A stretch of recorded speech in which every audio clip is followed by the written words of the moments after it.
Welcome to Willard's Wisdom for Leaders, a short weekly reflection for leaders who want to faithfully fulfill the Lord's calling in their leadership. Each week, we'll take a brief insight from Dallas Willard, connect it to Scripture, and reflect on how it shapes the way we lead and serve others. I'm Jared Mlynczyk, and this is Willard's Wisdom for Leaders. In this week's episode of Willard's Wisdom for Leaders, I play a short clip from pastor and author John Ortberg, who shares an interesting story about Dallas Willard arriving late to a conference where he was scheduled to speak. Take a listen to this and enjoy. And I was talking yesterday to my friend Brandon, who was telling me one time he was at a conference and Dallas was supposed to speak at it, and Dallas's plane was late. So Dallas shows up 45 minutes late, and he walks in and he just starts talking and teaching in a very relaxed, serene manner. And it was real clear.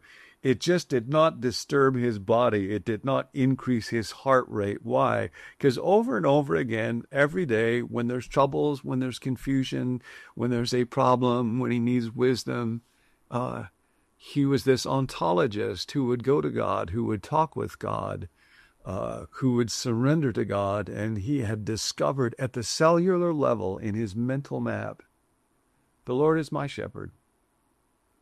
And I'm not in charge of airplanes and weather, traffic. And that's a real good thing. God will watch out for me. And his project keeps going on. So if I'm stuck here in my plane, I can be present in his kingdom here. And if the plane lands on time, I can be present in his kingdom there. Nothing can get in the way of the Lord being my shepherd. What I find fascinating about these ordinary but very powerful stories of Dallas Willard and the life he lived is that the circumstances of the story were clearly out of his control.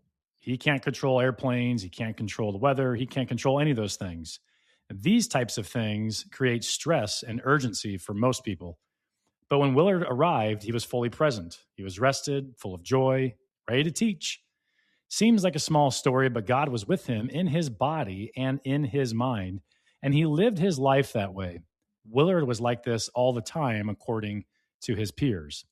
That picture is striking for leaders because much of what creates chaos in our leadership is outside of our control. Schedules, problems, parents, students, survey feedback, the list goes on and on and on. We're not in charge of all of that. Yes, we influence it, we make plans for it, but ultimately we're not in charge of every single outcome. God is. And the question is not whether chaos will come, because it will.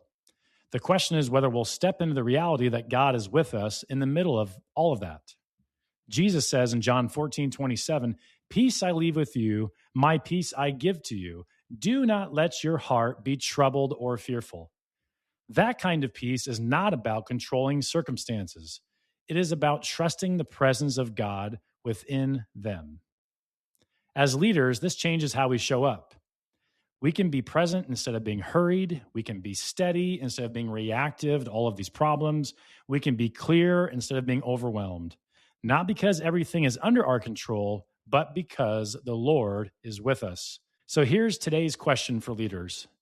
In the middle of everything you cannot control, will you step into the reality that God is with you and lead from that place?